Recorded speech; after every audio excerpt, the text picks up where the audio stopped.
¿este negocio me está generando lo suficiente para poder crecer yo con restaurantes propios o no? Cada euro cuenta, ¿no? ¿Habéis cerrado algún local? Nunca. ¿Qué pasa si se me cae la venta un 10, 15, 20%? Es una buena pregunta. Creo que no es compatible crecer en grupo propio y crecer a lo loco, porque es ingestionable esa parte. Hay distintas estrategias de cómo crecer. De ser capaz de andar antes de echar a correr, con lo cual realmente tienes que tener muy claro cuál es ese ritmo de apertura desde un punto de vista de capacidad interna, pero también desde un punto de vista financiero. Generando poca caja, pero es un restaurante que está reventado, que requiere que inviertas, igual es momento de cerrarlo, porque nunca va a generar suficiente caja para pagar una reinversión. Cuando estás preparado para ir en Barcelona o en Granada, en el momento en el que le puedas dar exactamente el mismo servicio que a un restaurante que tienes en tu zona de influencia. Es importante tenerlos bien definidos, que sean todos sencillos que se pueda y que el componente humano dentro de esos procesos sea el mínimo posible. Bueno, es el melón. ¿Qué indispensables crees que tiene que tener un manual de operaciones y cada cuánto hay que actualizarlo?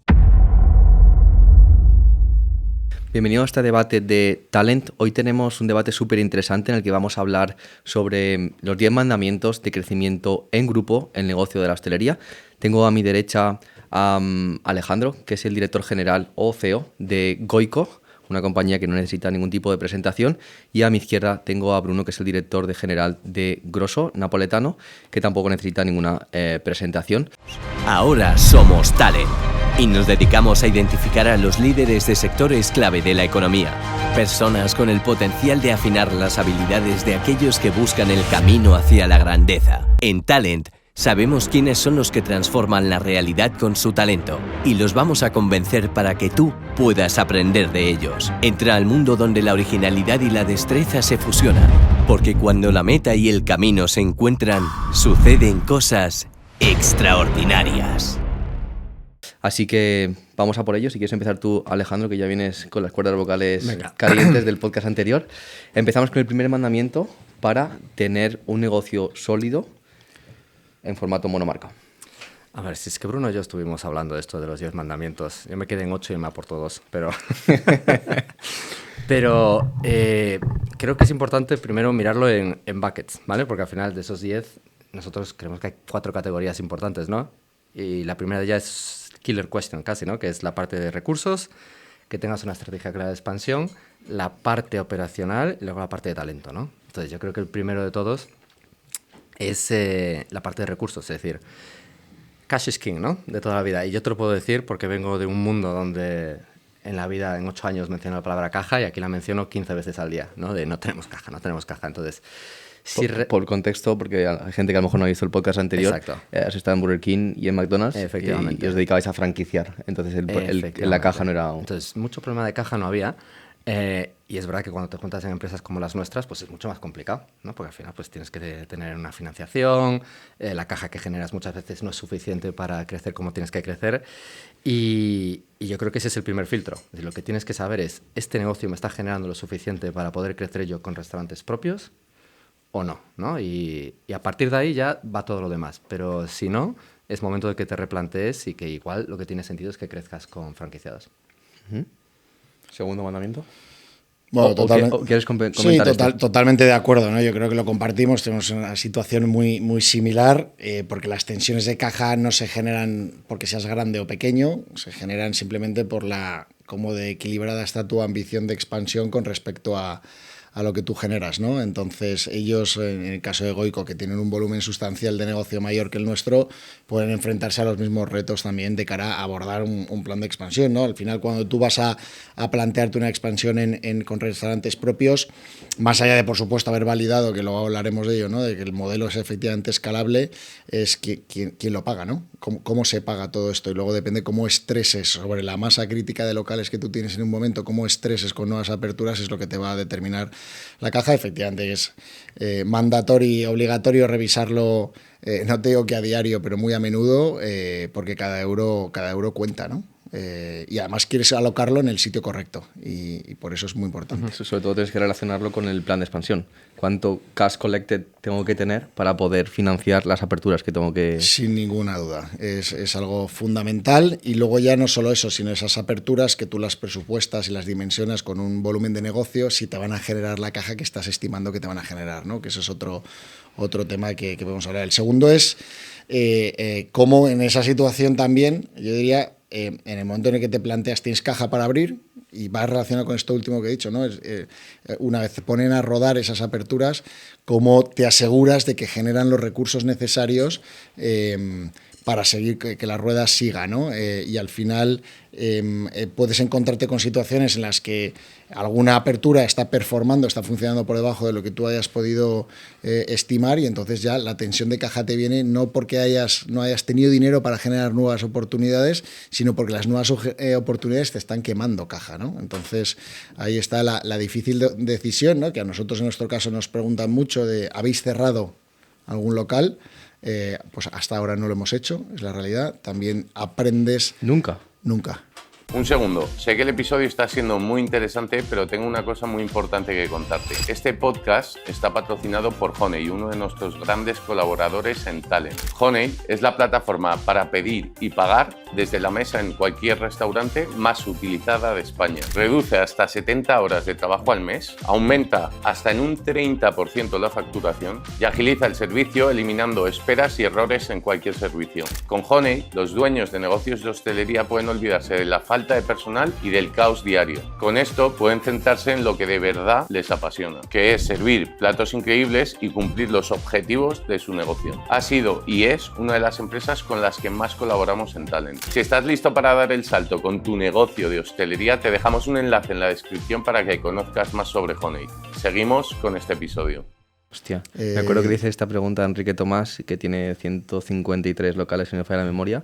Y si no me falla la memoria, si no recuerdo mal, creo que la respuesta fueron unos 50 cierres para tener 150 unidades sólidas. A nosotros es algo que siempre nos ha inquietado porque somos perfectamente conscientes de que entra dentro del juego, forma parte del juego el hecho de tener que cerrar, y no sé en el caso de Alejandro ahora en su rol actual, pero nosotros es verdad que es un criterio muy propio, ¿no?, de cada uno, ¿no? Cuando hemos intentado encontrar la clave o la pista o la norma, que no existe, ¿no? Es decir, oye, ¿cuándo consideras que hay que cerrar un restaurante? Este mercado se mueve de una manera tan rápida que nosotros hemos visto locales que a lo mejor estaban performando por debajo de lo esperado, dejando muy poco beneficio, y en cuestión de un mes, por un cambio en el management, un cambio en tu estrategia de marketing, se ha puesto a volar y enseguida está generando caja suficiente como para que desaparezca de tus pensamientos el hecho de poder cerrarlo, ¿no? Entonces, es complicado. ¿Cuánto tiempo le das a un local para que te demuestre si va a tener recorrido o no, ¿no? Sobre todo hablando de monomarca, porque cuando tienes multimarca hay una opción más, que es, ya tienes el local, voy a poner otra marca, porque a lo mejor lo que está fallando es esa marca, ese concepto para esa ubicación. Bueno, nosotros tenemos algún ejemplo, somos un monomarca a medias, pero tenemos, es verdad, un spin-off de Grosso que es Senza Glutine, y algo que nos ha funcionado muy bien en algunas ubicaciones, y pongo el caso de Sevilla, por ejemplo, abrimos 2 locales de Grosso napoletano y siempre queríamos abrir un Senza Glutine, ¿no? Nuestro concepto sin gluten, y vimos la oportunidad de reconvertir un local a Senza Glutine y mejoró su performance radicalmente, ¿no? No quiere decir eso que... Ahí está la duda, ¿no? Es decir, oye, ¿ya está saturado el mercado de Sevilla? ¿Ya con un Grosso y un Senza Glutine es suficiente? ¿O realmente caben más? Bueno, en esa ubicación funcionaba muy bien el Senza Glutine y nos da mucho mejor retorno de lo que nos daba el concepto anterior. Y eso no es multimarca, porque a Goico le pasa igual con Basics. Entonces es un debate bastante interesante. Ninguno os consideráis multimarca, pero tenéis un spin-off, submarca, una marca de apoyo, no sé cómo lo podríamos definir. Hombre, multimarca, yo me reveí, ¿no? Que tiene pollo, tiene café y tiene hamburguesa, ¿no? Eso sí que es multimarca porque son procesos distintos, son marcas distintas. Bueno, pero hay mucho multimarca que hace lo mismo. Es una buena pregunta, ¿eh? La Rumba, Grupo con Fuego, La y un larguísimo etcétera, hace lo mismo, cambian fachadas, nombres, decoración. Es una buena pregunta. Nosotros, de hecho... ahora en nuestro plan de expansión futuro hemos empezado a hacer una estrategia de clusterización de los locales por diferentes criterios, y uno de ellos por primera vez es la marca. Aunque parezca algo absurdo y algo lógico que hubiera pasado antes, hasta ahora no habíamos hecho el propio plan de expansión de Senza Glutine y el propio plan de expansión de Grosso, considerándolo efectivamente la misma marca. Pero a efectos operativos no lo es. O sea, es la misma marca, perdón, o sea, los estándares operativos a lo mejor coinciden en un 99%, pero de cara al posicionamiento, precio, consumidor, efectivamente tiene diferencias. Entonces, es una buena pregunta, en nuestro caso, en proceso de resolverla. Uh-huh. ¿Cuántos tenéis de grosso? Tenemos de los 48. 48 locales que tenemos actualmente, 10 de ellos son Sensaglutine. Ok. Y aquí te hago otra pregunta que considero interesante. Teniendo 40 y... ¿Cuántos has dicho, perdón? 48. De grosso, no, 40. No, 38 más 10. Vale, teniendo 38 de grosso, obviamente aún no has llegado a la cuota de mercado total. No. Probablemente aún no tengas ninguno canibalizándote. ¿En qué momento puede ser un desenfoque o puede ser una línea de negocio alternativa? El abrir una submarca o un spin-off. Eterna duda también. Dices fuera de grosso y fuera de Sensaglutine. Lo hemos pensado. Porque No. Dentro de las dos marcas. Abriendo una segunda. O sea, ¿por qué abrir una segunda cuando aún no has llegado a tu tope de mercado? Bueno, porque son compatibles, hay muchas economías de escala, muchas sinergias y es una oportunidad de negocio que identificamos muy en el inicio y que nos sentimos responsables de llevarla a cabo. Esa fue la realidad. Sí, pero invierten muchos recursos en pensar otra carta, pensar otro nombre. No es tan complejo como eso. Al final hay muchísimas sinergias. Vale, pero ese 5% de diferencia o 10%... Es aprovechar un mercado que no lo tenía nadie y que lo hemos cogido nosotros. Y te digo que en este caso, así como en grosso napoletano no te lo puedo decir, en Sensaglutine somos líderes en Europa. De pizzería artesanal sin gluten. Y haciendo el DAFO... Solo con 10 locales. Y haciendo el DAFO en la otra cara de la moneda, si hubiese ese 10% de foco lo hubieras tenido en grosso, ¿tendrías, por ejemplo, 5 locales más? No creo. Series perfectamente compatibles, no se han canibalizado entre ellos y al final pueden crecer perfectamente. La erosión que hay entre abrir una marca y otra es mínima. Entonces al final no simplemente que los recursos, pues el CAPEX que tú inviertes en abrir un local de una marca no lo estás invirtiendo en la otra. Pero son oportunidades de negocio distintas y el retorno de las dos es el mismo. El problema es cuando tú cada euro, esto al final es un ejercicio financiero. Si tú cada euro que inviertes en una marca te genera un retorno y invirtiendo en la nota te genera otro, peor, pues ahí sí que te estás equivocando. Si te genera el mismo retorno, las sinergias son al 99%, hay una oportunidad grande de mercado y además nos sirve, en este caso a nosotros, para reforzar nuestro posicionamiento como experto en la pizza artesanal, decisión acertadísima. Sí. No, y hay un punto que mencionaste antes de temas financieros. Yo creo que esto del paralelismo es de cuando dicen que no metas en la bolsa el dinero que necesitas para vivir, ¿no? Pues esto es lo mismo. Tienes que tener cubiertas tus necesidades muy básicas, es decir, incluso hacer análisis de sensibilidad. ¿Qué pasa si se me cae la venta un 10, 15, 20%? ¿Cuánto cash necesito para sobrevivir? Y no gastar más de eso. Porque si me metes 500.000 euros a un restaurante y luego te das cuenta que no tienes para pagar las nóminas, entonces tienes un problema, ¿no? Entonces tienes que analizar muy bien eso de cuál es el mínimo de ventas que necesito para poder mantener el negocio rodando. De hecho, en tiempos en los que la venta se contrae es cuando sueles hacer con más detalle ese ejercicio, ¿no? Casualmente, ¿por qué es? Pues exactamente por lo que dice Alejandro, ¿no? Cuando la venta vuela, pues todo se difumina, ¿no? Y no ves esos riesgos, pero efectivamente esos test de estrés de alguna manera son fundamentales porque tú sigues necesitando consumir caja y ya no es que pare tu proceso de expansión, es que te puede poner en serios problemas. ¿Con qué runway os sentís cómodos? Estamos definiéndolo nosotros. No te puedo dar un número. Estamos en ello. De meses, digo, no de dinero. Meses es mucho, ¿eh? Meses es mucho.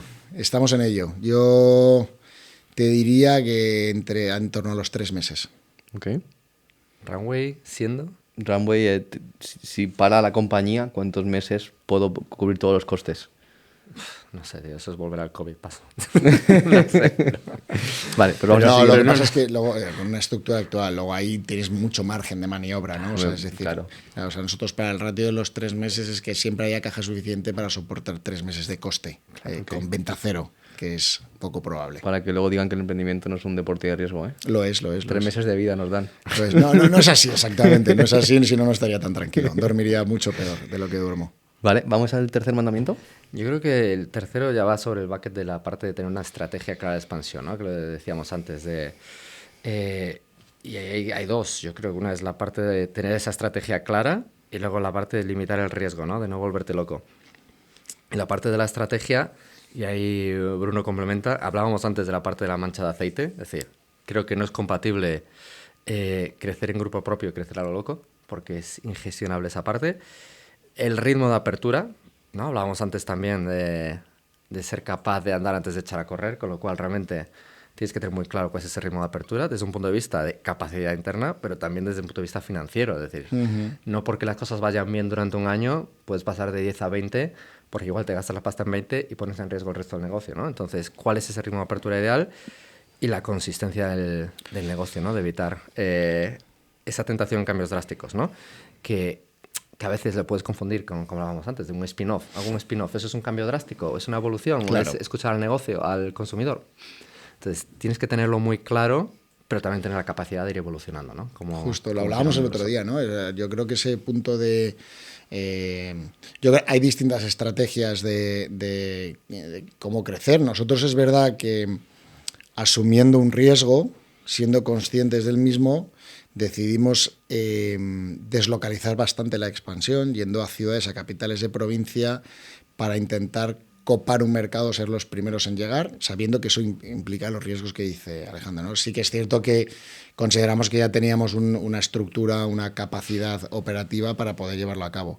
La mancha de aceite efectivamente al final te da mucho más confort, ¿no?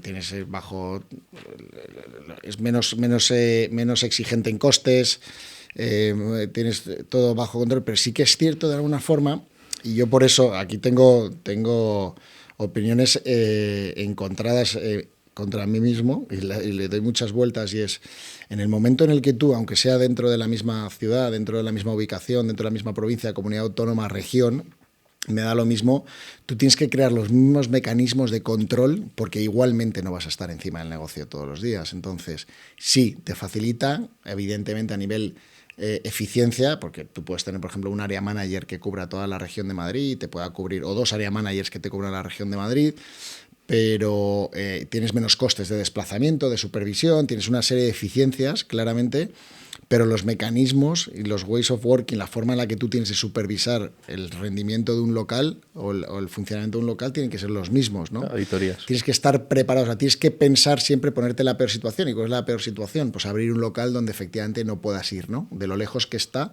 de lo deslocalizado que está, ¿cómo no vas a ser capaz de estar? No vas a poder pasar, ¿no? Oye, ¿qué pasa si tengo este tipo de incidencia? No voy a poder estar. Incluso dentro de Madrid, eso ya te pasa, ¿no? Tú puedes tener un área manager que esté dando un soporte en un momento puntual, en un local, un viernes por la noche, un turno, un servicio, en uno de nuestros locales, por ejemplo, en Santa Engracia, y tienes un problema en Leganés, en Parque Sur. Ya no estás allí. Entonces, los mecanismos... Efectivamente, el coste de desplazamiento son 35 minutos versus coger un avión e irte a Coruña. Lógicamente es relevante. Pero creo que si ambicionas tienes una ambición grande y quieres crecer... siempre y cuando hayas hecho ese ejercicio, estoy totalmente de acuerdo, de cada cosa a su tiempo, ser capaz de saber que has podido tener todos esos recursos dedicados a crear ese modelo, esa estrategia de supervisión, que tienes los recursos suficientes como para poder desplazar a una persona a Coruña, o que tengas un área manager, por ejemplo, que es un caso que se da, supervisando solo 3-4 locales cuando tiene capacidad para hacer 6, porque todavía no has completado una zona, ¿no?, en la que estás abierto. Entonces, bueno, yo creo que hay distintas formas de hacerlo. Para nosotros fue importante por conquistar cuota rápido. Esa fue la realidad. Y en cambio ahora estamos en un año donde hemos rebajado el ritmo de expansión, abrimos la mitad de lo que abrimos el año pasado para precisamente consolidar, ¿no? Son distintas formas de verlo. Depende mucho de cómo consideres de amenaza la competencia, lo que puede venir de fuera o la velocidad que tú le quieras dar para hacerte grande. También hacerte grande te permite otras cosas, ¿eh? Tiene otras ventajas. Y por el camino lo que es clave, y no puedo estar más de acuerdo, es que tienes que ser muy consistente. Tienes que tener claro cuál es tu concepto, no adaptarte a cada nueva región que llegues, localizando demasiado el concepto, porque tiene riesgos de que la gente deje de entenderlo. ¿No? Y es muy oportunista y puede ser muy apetecible hacer cosas muy ad hoc, total. Pero eso sí que es ingestionable. Total, eso es un problema que veo yo bastante común. Y entonces la toma de decisiones para abrir en una ubicación u otra es, ¿puedo darle ese servicio adecuado de auditoría y consultoría? Sí o no. Si la respuesta es no, aunque sea un negocio interesante y te vaya a dar un buen EBITDA, siempre va a ser un no, ahí no abro. O sea, totalmente. Mira, yo tengo un ejemplo que nos ha pasado hace poco ahora, y es con el mantenimiento, que es un tema caliente, creo, para todos nosotros, ¿no? Poco agradecido, pero muy necesario. Y al final te das cuenta de lo que no puedes hacer y has hecho un buen apunte. Es decir, cuando ves que estás preparado para abrir, me da igual si naces en Levante y cuando estás preparado para abrir en Barcelona o en Granada, en el momento en el que le puedas dar exactamente el mismo servicio que a un restaurante que tienes en tu zona de influencia. Porque lo que no puedes hacer es, bueno, como está lejos voy menos veces, ¿no? Y entonces, vamos a ver un segundo. ¿Qué es lo que necesitas realmente para a ese local darle el servicio que necesita? No lo ajustes a tus recursos, sino qué es lo que necesita y luego mira a ver si tiene los recursos para dar ese servicio. Eso igual te hace ir un poco más lento, pero es necesario porque si no el descontrol es máximo. ¿Pesa lo que te lleva a no haber cerrado nunca un restaurante? Es a lo que te lleva, quizás un tema de momento también, que insisto, estamos preparados y es algo que además, cuanta más gente hablas del sector, te va preparando de alguna manera para que llegue eso, que será normal. Un trauma, lógicamente, dentro de Grosso, pero que sabemos que forma parte del juego y de una marca que escala y que te puedes equivocar con la ubicación, puedes no haber sido capaz, a pesar de los esfuerzos y de creer que lo has hecho bien, de haber transmitido bien tu marca y de que no se entienda tu concepto, que hay una competencia muy fuerte y tienes que estar preparado. Es que ya no es la ubicación, a lo mejor es una zona que a nivel de marca no tiene tanta influencia, puede ser una buena ubicación, pero nadie conoce la marca aún. Totalmente. Eso lo que pasa es que tienes que pensar si crees que tienes capacidad para que se acabe conociendo, cuánto tiempo va a tardar, durante cuánto tiempo estás dispuesto a quemar esa pasta y ver si crees que tiene recorrido. Ya te digo que nosotros todavía nos da esa situación, por supuesto habiendo diferencias de rendimiento entre unas ciudades y otras, entre unos locales y otros, sustanciales, pero no como para plantearnos un cierre, a pesar de que, insisto, nos prepararemos para ello por si llega. No es tan dramático un cierre, me refiero, al final hay cosas que evolucionan, de las zonas comerciales evolucionan, te abre la competencia a la vez de cambiar los unit economics, hay cosas que pasan, o realmente tienes un restaurante y dices, puedo abrir otro en otro sitio mucho mejor y que al final me va a dar mucha más capacidad para crecer en el futuro y después cierro y abro el otro que es mucho mejor, ¿no? Sí, entonces, es más relevante. Hay mucha casuística. Es más relevante a lo mejor si desapareces de una ciudad, ¿no?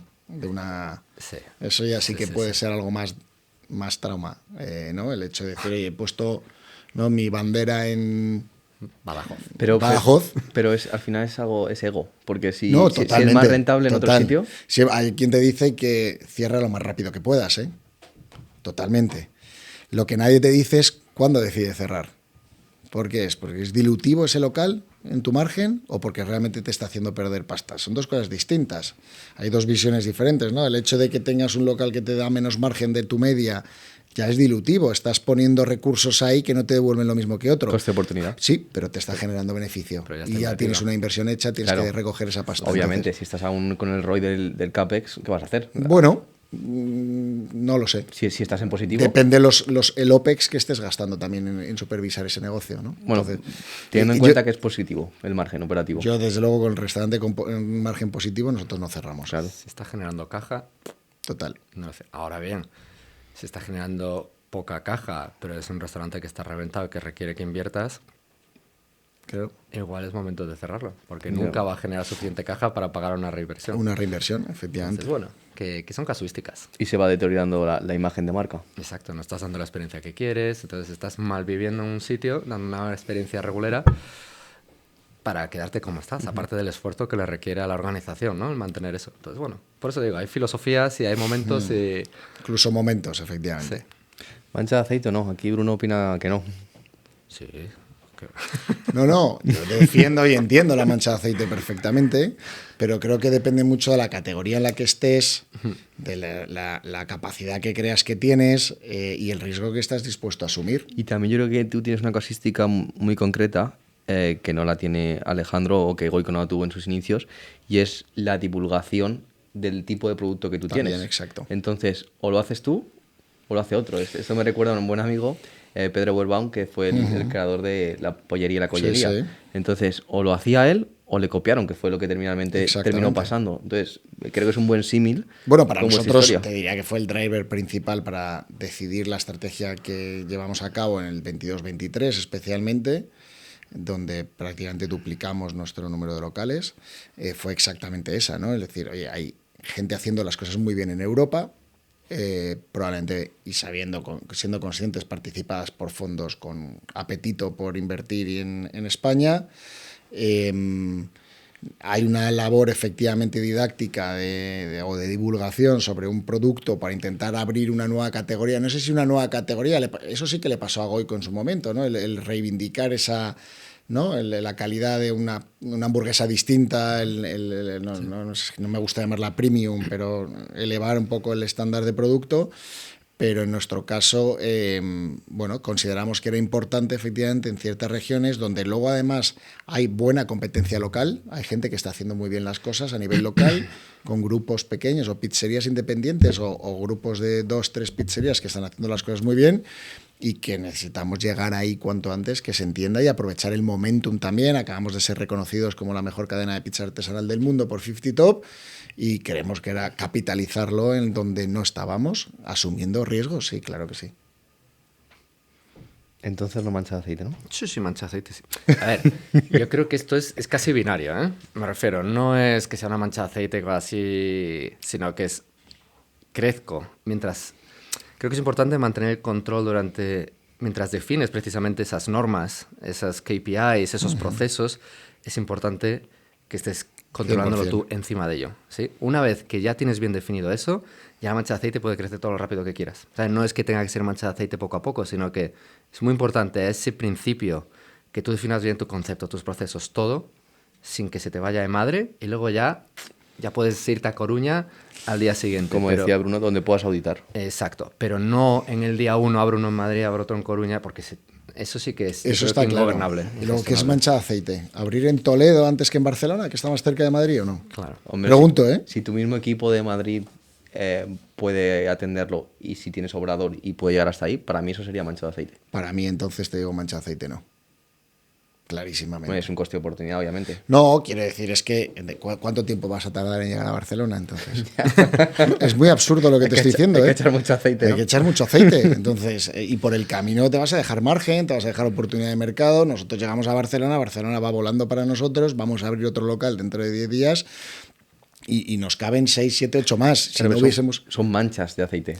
Ah, entonces claro, ya lo de manchas. que por eso te digo, yo es que no creo que no. eso del binario, no entiendo que sea tan binario. Es que por eso no voy ni una cosa ni otra, no llego ni siquiera a entender bien el concepto de mancha de aceite. ¿Qué es mancha de aceite? Sí, entonces son muchas pequeñas manchitas de aceite, fenomenal, fantástico. Llegas a una ciudad e intentas copar la ciudad, te lo compro. Pero no porque esté a 4 horas en coche en lugar de 2:30 es menos interesante. Lo que sí que creo que tiene sentido es que cuando tú vas a llegar a una ciudad, que casi hayas hecho el plan de la ciudad, ¿no? Es decir, oye, haber hecho un análisis bien de Market Holding Capacity, cuántas creo que me pueden caber aquí, quién me va a supervisar, agrupo por regiones, el área manager mismo me lo va a poder supervisar con la misma calidad, con qué número de locales. O sea, eso es otra historia. Entonces, no sé si es A o B, creo que hay grises en medio. Vamos con el punto número 4. Bueno, el 4 hablaba de limitar el número de aperturas, el riesgo, ¿no? Con las aperturas, en qué momento apostar por las de mayor éxito, tú tienes, y eso te pasa, y además no es ni siquiera, a pesar de que tú creas que no es fácil, probablemente el trabajo más difícil que hay, y no sé si me corriges, Alex, es elegir las ubicaciones. Yo, los expertos en real estate me parecen unos auténticos artistas, pero incluso tú lo comentabas antes, ¿no? Eliges una buena ubicación y luego a lo mejor no te performa igualmente y dejas pasar oportunidades también por el camino que puedan parecer interesantes, pero las dejas pasar porque no te cogen el momento, porque a lo mejor no tienes esos recursos. Entonces es un poco el punto ese de la consistencia. Si tú tienes claro tu plan de expansión, no sé qué piensas, Alejandro, ¿no? Pero no puedes cogerlo todo, tienes que tomar decisiones y elegir. No cualquier local, por muy bien ubicado que esté, es bueno para tu marca, lo comentabas tú antes, o va a tener sentido para tu marca, y hay que decir que no muchas veces a locales que en el mercado son caramelos, pero que a lo mejor no te cogen en el momento. Y te tienes que centrar en las que de verdad crees que te pueden, o que se ajustan a tu modelo, o que puedes pagar, o las dos cosas, ¿no? 100% de acuerdo. Al final hay momentos en los que dices, tengo que abrir 15 restaurantes este año Y la tentación cuando estás en enero es coger lo primero que pasa por la puerta. Tengo que abrir 15, déjame meter este porque si no, no llego, ¿no? Y al final eso pues es una receta para el desastre, ¿no? Y también depende del momento de la marca, porque a veces te entran localizaciones que dices, joder, si abro ahí lo voy a petar. Y efectivamente lo petas. Pero al año, igual la marca ya no está en ese momento tan top y ahí no entra ni una rata. Entonces, me refiero, tienes que tener muy claro las apuestas. Las apuestas tienen que ser apuestas de éxito, sobre todo al principio, porque no te puedes buscar ese riesgo del que hablábamos antes, ¿no? De que te salga mal 1, 2, 3 aperturas, te pone en riesgo el resto del negocio, con lo cual tienes que ser súper selectivo con las aperturas que coges, aunque digas, tengo que abrir 10, si solo encuentro 7 locales, me da igual, pues me quedo con 7 este año, pero no engorilarte de alguna manera y de coger todo lo que va pasando por delante, ¿no? Si es un equilibrio entre tengo un objetivo, tengo que cumplirlo, ¿cuál es el coste de oportunidad de cumplir ese objetivo, aunque sea con ubicaciones malas? Total, exacto. Eso es lo sensato, efectivamente.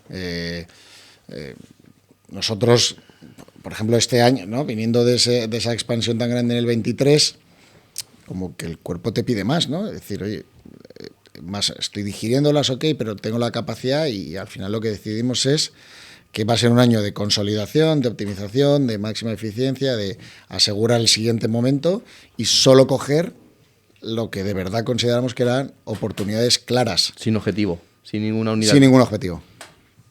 De hecho, hemos abierto una menos de lo que teníamos previsto y ya no ha pasado nada. Y podíamos haber abierto 2 más de lo previsto si hubiesen sido buenas oportunidades y hubiesen encajado. Eso sí, que yo creo que tiene mucho sentido, yo creo que eso lo hacemos igual, teniendo súper claro cuál es el local que funciona para tu marca, que es exactamente lo que necesitas, la dimensión que necesitas, la tasa de esfuerzo que puedes soportar, la distribución del local que necesitas, los metros de fachada. Nosotros tenemos un modelo que, obviamente, es relativamente normal, pero somos muy rigurosos con el CAPEX y por metro cuadrado nos desviamos muy poco.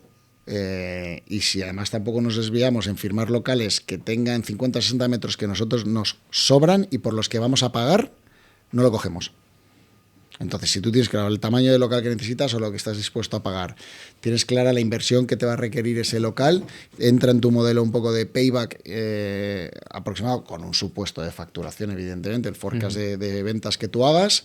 Si encima tienes un modelo que más o menos te valida esas ventas, pues es que te va haciendo un embudo, claro, que si no pasa por ese embudo, aunque el local pueda ser muy sexy en el mercado, para ti no te entra. Es que al final entra un poco, vuelvo a hablar del tema del ego del directivo, empresario, emprendedor, de aperturas, pero no solamente hay que mirar esa línea de cuántas abro, cuál es mi plan de expansión, también es qué vida quiero conseguir a final de año. Y como te sigues con uno, pero no cumplas el otro, no vale para nada. Y luego entra en el tema de los cierres. Totalmente. A todo el mundo nos gustaría tener un flagship de 2.000 metros en Gran Vía, a lo mejor, ¿no? Pues para grosso a día de hoy no funciona.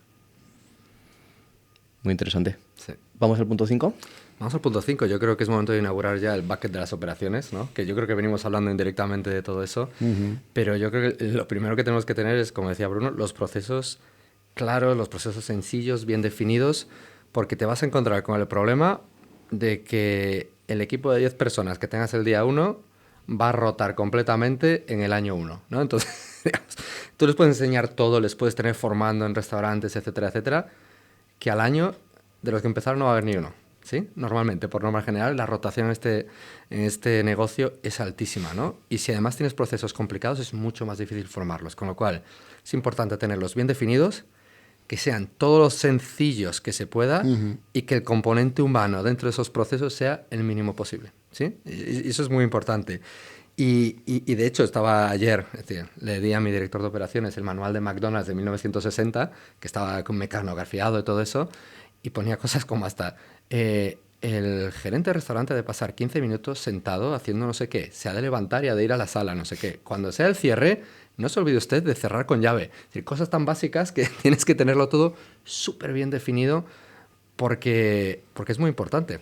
Muy importante que la gente sepa cuando entra qué es lo que tiene que hacer, ¿no? Y no le compliques y tienes que hacer una salsa y mezcla esto y mezcla aquello. No, mejor eso no. Mejor eso se lo traes preparado de fábrica y que tengan ya eso hecho y que ellos se cercioren de dar un buen servicio. Y ya está. Manual de operaciones es un buen melón, ¿eh? Bueno, es el melón. No hay otro. Al final, quiero decir, es lo más importante, pero tengas un local, aunque tengas un solo local, si tú... nosotros, por ejemplo, siempre hemos intentado hacer lo siguiente, y es trabajar como si fueran franquiciados, aunque no lo sean.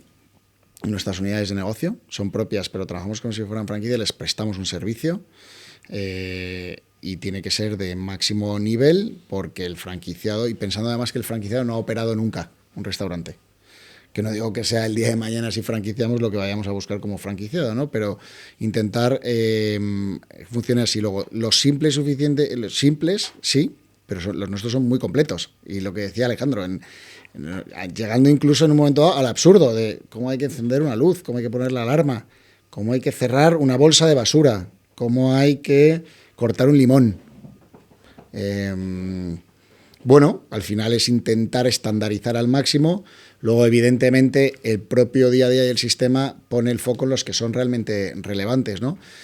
Pero es fundamental tener los protocolos, porque al final todo ese manual de operaciones, los playbook, protocolos, como lo quieras llamar, definen tu forma de trabajar, tienes una rotación alta de equipo, por eso también, hoy en nuestro caso, la obsesión por intentar centralizar al máximo y descapitalizar al máximo de este tipo de decisiones a los equipos para que se centren en lo importante, que es lo que pueden hacer ellos y no tú, que es atender al cliente y estar en el local. Pero hasta las auditorías, por ejemplo, que hacen ellos mismos son una guía para enseñarles cómo hacer las cosas, o recordárselo al menos, ¿no? Y todo lo que es señalética en el back office, que indique cómo abrir una puerta, cerrar una puerta, cómo tienes que colgar la ropa en el vestuario, cómo tienes que dejar apiladas las cajas de cerveza, cuántas cajas de cerveza tiene que haber en este metro cuadrado. Todo eso, que parece que es llevarlo al absurdo, al ridículo, es que yo mañana abro un local de grosso y lo opero.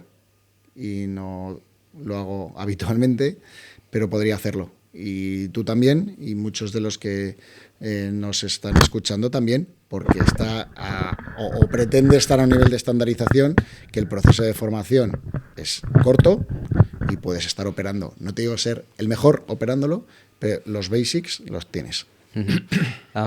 ¿Qué indispensables crees que tiene que tener un manual de operaciones y cada cuánto hay que actualizarlo? Mundo ideal no tener que actualizarlo. Ese sería el mundo ideal, ¿no? Que tú tengas tal consistencia, tan claro tu propuesta de servicio.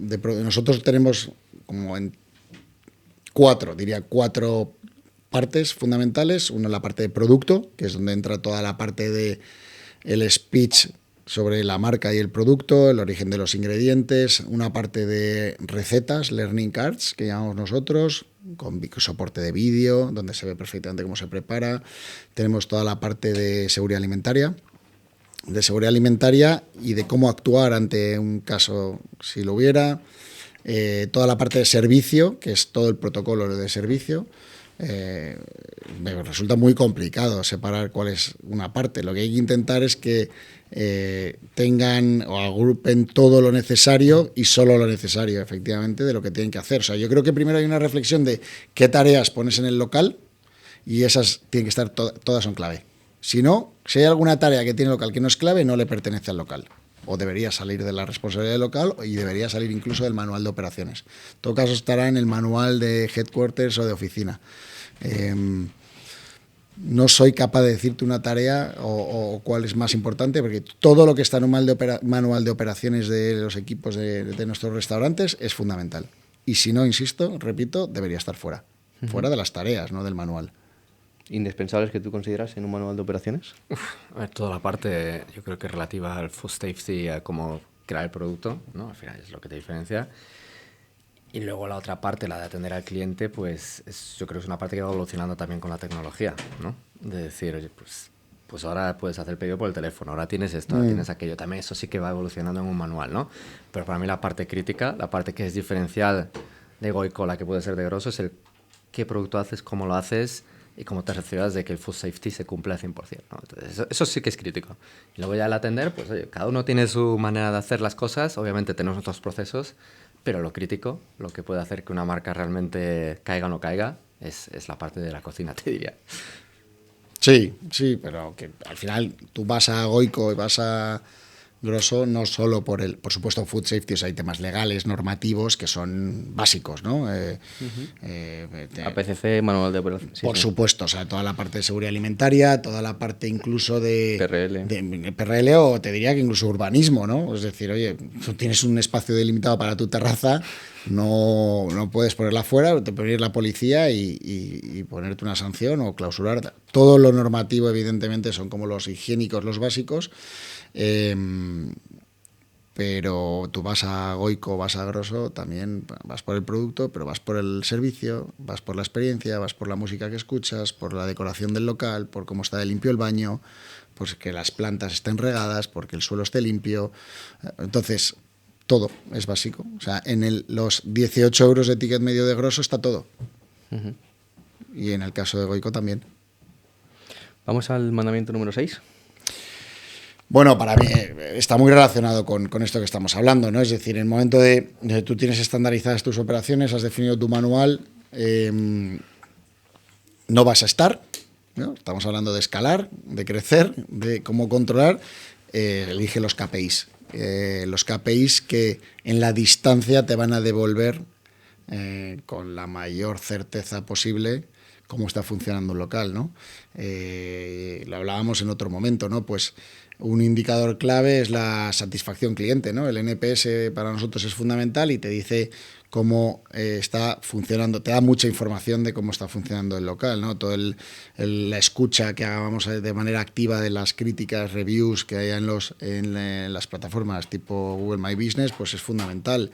KPIs operativos, tiempos en mesa, tasas de conectividad en el delivery,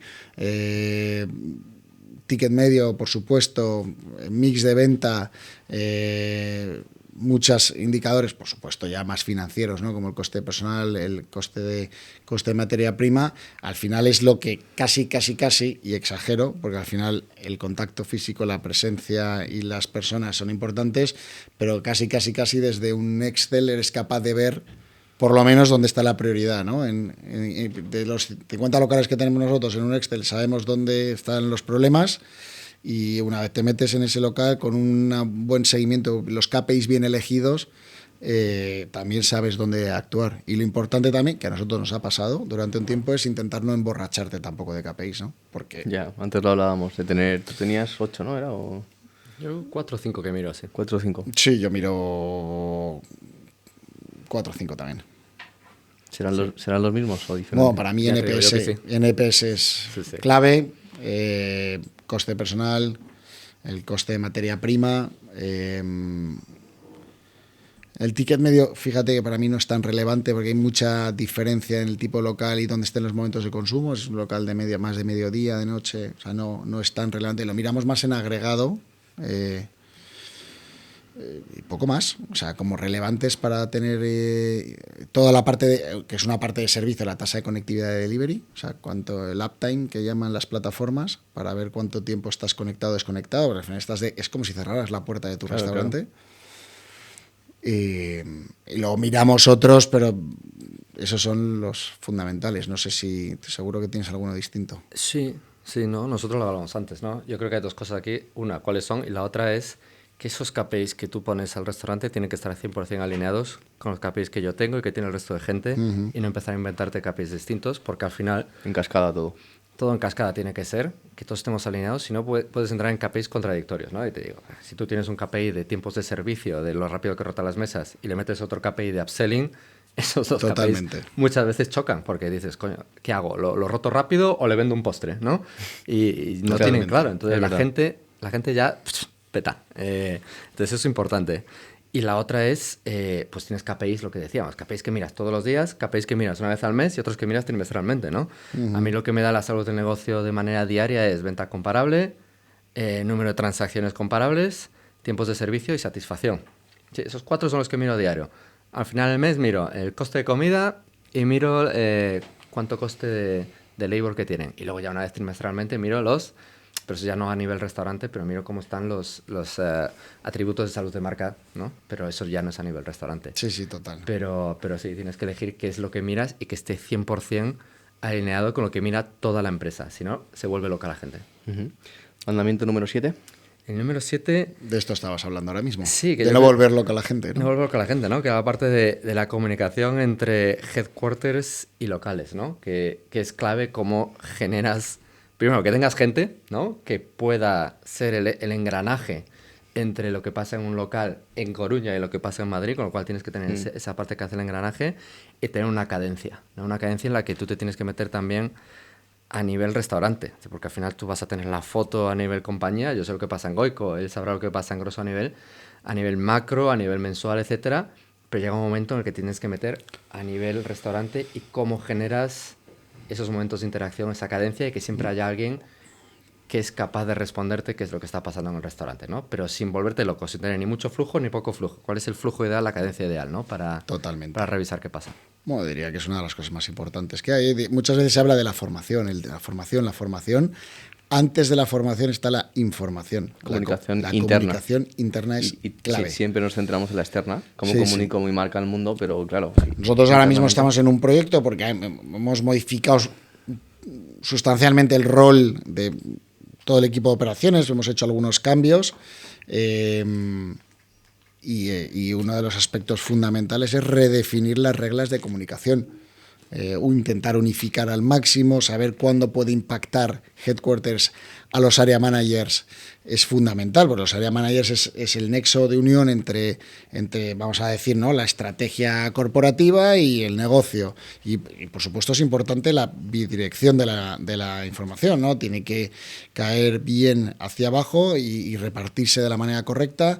Es importante que a cada uno le llegue la información que necesita y no más, tampoco menos, que es lo que decía Alejandro, y es un aspecto fundamental. Y pensar bien la tecnología que te puede ayudar a ello, porque al final estás hablando de muchos equipos deslocalizados y pues las palomas mensajeras no existen y es complicado elegir cuándo vas a impactar. Le dedicas un tiempo, por ejemplo, o sea, le pides al equipo que le dedique un tiempo a digerir. Nosotros tenemos un elemento que es una gaceta de operaciones que enviamos una vez al mes que resume un poco todo, ¿no? Es decir, cambios que haya habido a nivel producto, algún recordatorio de protocolo, las formaciones que hay ese mes, los eventos que hay ese mes. ¿Cómo lo comunicáis? ¿Hay algún tipo de herramienta que utilizáis? Utilizamos una herramienta digital que es como una especie de... ¿Slack? ¿Algo así? No. No es Slack, es como a través de... Bueno, Mapal tiene una parte, es una Interfaz sí, una de vertical de comunicación. Y luego otra cosa que hemos hecho ahora, bueno, hace tiempo la verdad, hemos creado un offsite que llamamos, que es como una web de operaciones, donde tienen acceso a todos los organigramas de headquarters, con todos sus teléfonos y demás, tienen todos los manuales de operaciones, tienen una serie de formularios para si requieren de cierta información o peticiones a la central puedan hacerlo. Ahí reciben la gaceta, ¿no? Y le llega una notificación y la abren y tienen este documento.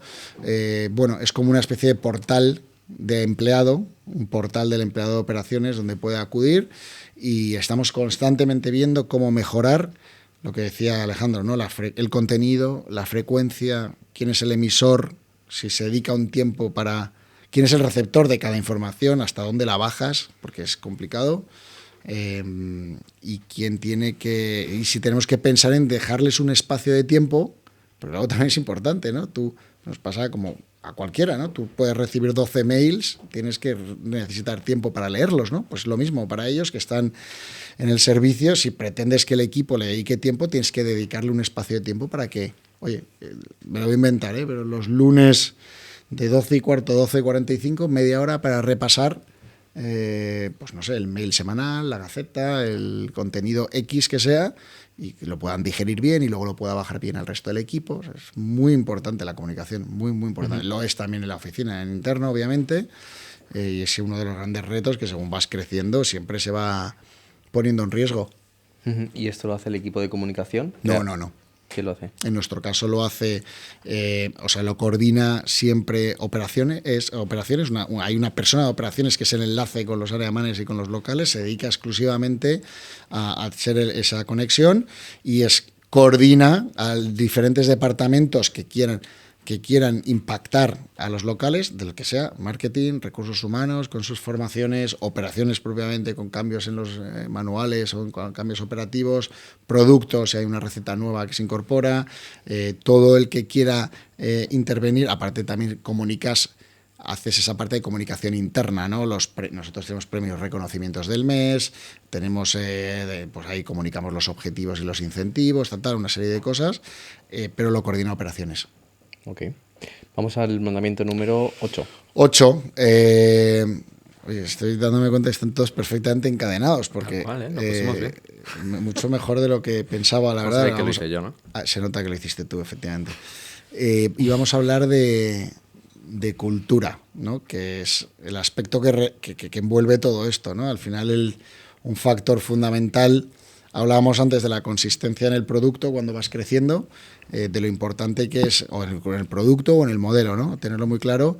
La cultura, en el momento en el que, lo decía Alejandro antes, vas creciendo, incorporando gente nueva, además con una rotación relevante, cómo eres capaz de seguir transmitiendo lo que eres, cómo eres capaz de conectar al equipo de Sabadell, donde nosotros tenemos un restaurante, con lo que se vive todos los días en la oficina, ¿no? Y además no has formado parte, entiéndeme, desde el origen, que has ido aprendiendo, ¿no? Has ido poco a poco calando Gotamalaya la cultura. Es un aspecto fundamental en todas las organizaciones cuando vas creciendo. Es la forma que quieres que se hagan las cosas, la ética con la que quieres que se hagan las cosas, las formas, los modales del tono con el que se quieres que se hable. Yo siempre digo que incluso el lenguaje interno es fundamental para crear cultura. Poner nombre a las cosas y darle consistencia a ese nombre, ¿no? Que es la única forma de evitar tanta rotación que hay en el sector y que pues al final un empleado se vaya al restaurante de enfrente por 50 euros más. Es que es un tema que toca todas las aristas de la compañía, evidentemente, pero primero es algo con lo que te sientes o no identificado, la forma de hacer las cosas, si te gusta o no. Pues, piénsalo como un amigo, ¿no? Tú puedes tener un amigo con el que te pegas más o menos en función de si te gusta o no, cómo se comporta, qué hace, cómo piensa, cómo habla, qué palabras utiliza, cómo cuida o no, respeta a los demás. Bueno, pues esto es una parte importante y la gente cada vez le da más valor. Es normal porque te da como confort, ¿no? El hecho de decir, joder, estoy trabajando en una compañía por la que me siento representado, es decir, los valores que reivindica, el lenguaje que utiliza, el tono que utiliza, me resulta total muy mío o no. Salario emocional, al final pues la gente puede estar contigo por dinero, por ese salario emocional de ese sentido de pertenencia, pertenezco a este movimiento. Sí, sí. Y tampoco puedes hacerlo todo, ¿eh? O sea, es decir, aquí no vale tampoco intentar gustar a todo el mundo, ¿no? Tú tienes que tener claro, para un objetivo tienes que ser de una manera y tienes que hacer las cosas de una forma y lo que tienes es que explicarlo muy bien, de una manera muy transparente, para que haya gente que te compre y gente que no. Pero la gente que te compra va a estar muy conectada con el propósito de negocio, va a estar muy conectada, marca mucho el estilo de liderazgo, por ejemplo, ¿no? Que es, yo creo, obsesión de todas las organizaciones. En cuanto vas generando posiciones de management, es fundamental que el estilo de liderazgo, porque al final son los transmisores de la cultura, pues que estén bien conectados primero con el origen y el propósito de la compañía, y al mismo tiempo el equipo lo perciba así, ¿no? Y efectivamente eso hace que la gente, aunque solo sea por propósito claro, objetivos claros, un ambiente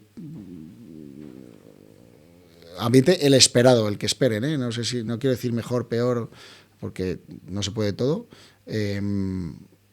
pues eso es lo que hace que diga, yo me quedo aquí a pesar de que a lo mejor hay otras cosas que no me compensan. Total. ¿Cultura en Goico?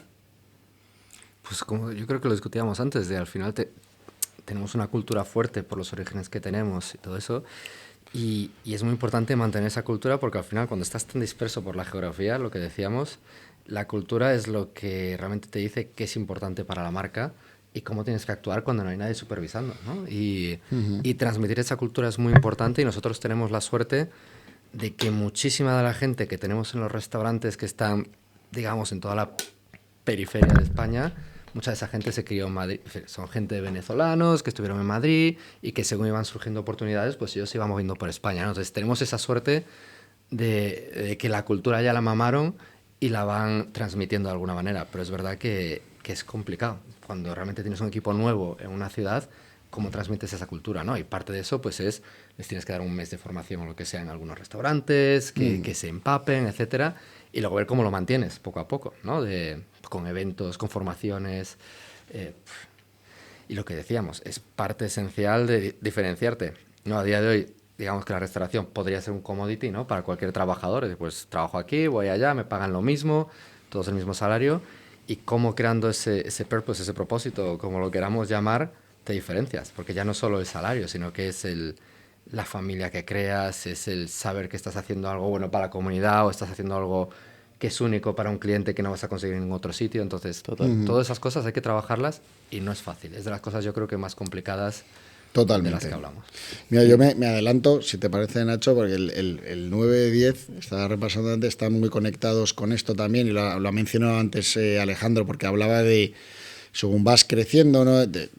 Si has generado además una cultura de talento, de esfuerzo, meritocrática, que permita el desarrollo, y si crees en ello, te enfrentas, cuando vas generando nuevas oportunidades, te enfrentas a dos cosas, yo creo que son claves, ¿no? En un modelo de alto crecimiento como en grupo, con locales propios, que necesitas velocidad de reclutamiento, la capacidad, el músculo de reclutamiento que necesitas para las nuevas oportunidades, y al mismo tiempo cómo eso lo equilibras, lo balanceas con la posibilidad de dar desarrollo, ¿no? Al talento interno, ¿no? Cómo creas esa política, esa estructura o estrategia de talento. Banquillo. Ese banquillo, esa cantera, efectivamente, ¿no? De gente que pueda estar preparada, dar cierta apuesta también, porque implica mucho, implica por llevarte de una manera más fácil la cultura a otra zona, a otro equipo, porque viene efectivamente de estar pues mamándola de más cerca, al mismo tiempo que son perfiles que a lo mejor requieren de más tiempo, más inversión, incluso que acudir al mercado, ¿no? Y siempre es bueno un equilibrio, ¿no? Siempre es bueno también la gente que viene de fuera, genera y aporta aire fresco, forma distinta de hacer las cosas. Nosotros, por ejemplo, como área manager, como posición crucial, creo que lo hablábamos, Nacho, el otro día, tenemos a bastante gente que no viene del sector, que puede ser un hándicap para algunas cosas, 100%. Ellos sienten que es un hándicap para ellos mismos, pero a cambio aportan una visión del retail, del management de equipos, de otros sectores, pues muy interesante, ¿no? Y al mismo tiempo tenemos gente en el comité de dirección que viene a trabajar en los restaurantes, ¿no? Entonces yo, simplemente creo que es muy importante ser consciente de que si vas a crecer tienes que tener velocidad, pero que la velocidad de reclutamiento, el reclutamiento puede ser interno. Entonces, que crees una buena estructura, una buena estrategia de personas, de desarrollo, para adelantarte, si puedes, en ir generando talento para que esté preparado. Al mismo tiempo que puede generar frustración en gente que está preparada para la que todavía no tienes oportunidades. Entonces, tienes que saber jugar en ese territorio que es complejo. Sí, pero vincular las oportunidades de ascenso, de plan de carrera, perdona, al plan de expansión. Cuanto más expansión haya, más oportunidades se generan. 100%, por supuesto. Totalmente. Lo que pasa es que, pues muchas veces, pasa siempre, ¿no? Generas gente de valor, se han desarrollado gente potente para la que en un momento dado a lo mejor no tienes una oportunidad y evidentemente esa persona sí, va a levantar la mano y se va a ir buscando otra cosa, ¿no? Pero hay que comunicarlo. Oye, el año que viene vamos a abrir 10, puede ser uno de los candidatos. No, la gente se esfuerza más cuando eres transparente. Nosotros tenemos además un plan de carrera supermarcado, casi con unas capacitaciones en el proceso que te va dando de alguna manera como legitimidad para ocupar determinadas posiciones. Y eso te va preparando y sabes que estás en la pista de salida para cuando hay nuevas oportunidades.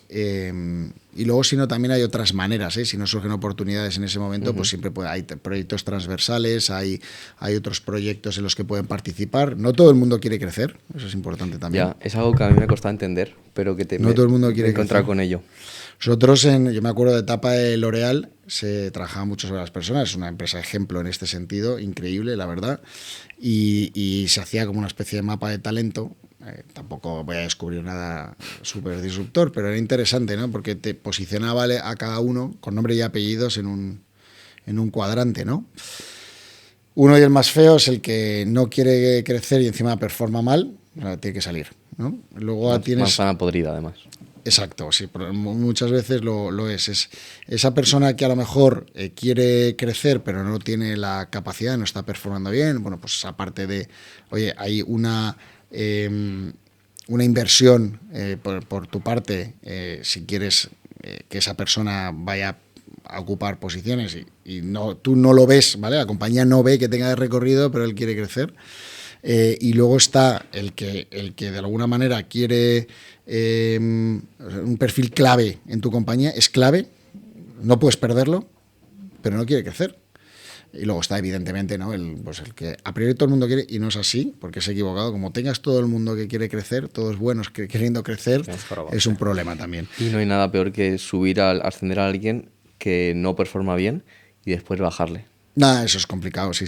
Pero también es muy importante proteger a lo que se llamaban pilares, que era esa gente que hace equipo, que son fundamentales para tu día a día, que no quieren crecer. Está pero genial. Les tienes que recompensar de otra manera, les tienes que dar proyectos, les tienes que dar a lo mejor pues, retribución, otro tipo de complementos, otras cosas, que a lo mejor no quieren asumir más responsabilidades, pero que serían una gran pérdida en tu día a día y tienes que hacérselo ver y ellos normalmente lo compran, porque yo no quiero crecer, a mí mientras de alguna manera me dejes en una zona donde pueda seguir aportando lo que hago y me des de vez en cuando algo distinto, es importante. Pero vamos, que en resumen, la estrategia de talento yo creo que en un modelo de alto crecimiento propio es fundamental tenerla bien establecida y considerar el reclutamiento no solo lo externo, sino también lo interno. Uh-huh. ¿Vamos al último mandamiento? Sí, yo creo que estos mandamientos 9 y 10 de los que hablábamos, ¿no? De si te estás planteando realmente crecer fuera y crecer rápido, tienes que tener capacidad de reclutamiento si optas por el modelo externo, es decir, que seas capaz de reclutar desde Madrid a alguien en Murcia, ¿no? Que no es obvio, ¿no? De cómo hacer las entrevistas y cómo encuentras al candidato.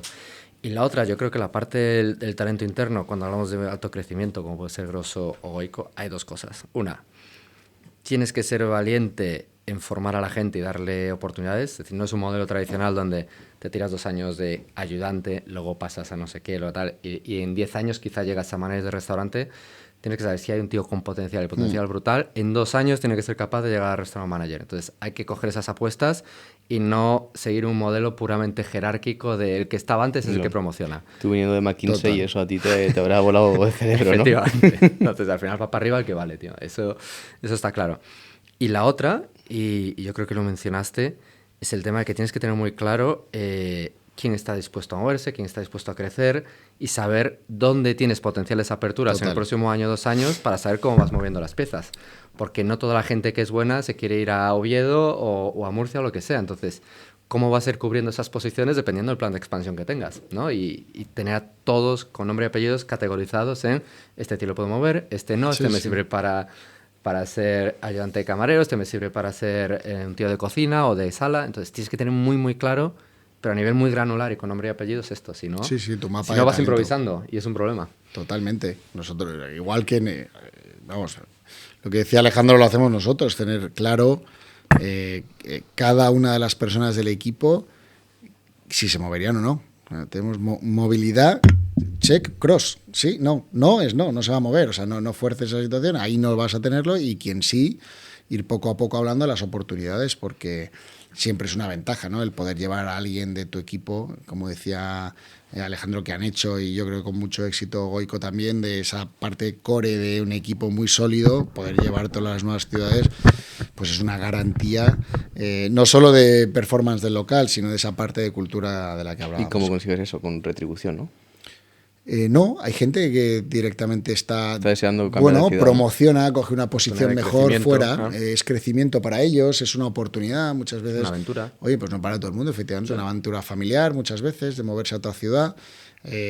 ¿Por qué no? Incluso sí que tiene, eso es una realidad, unas condiciones similares.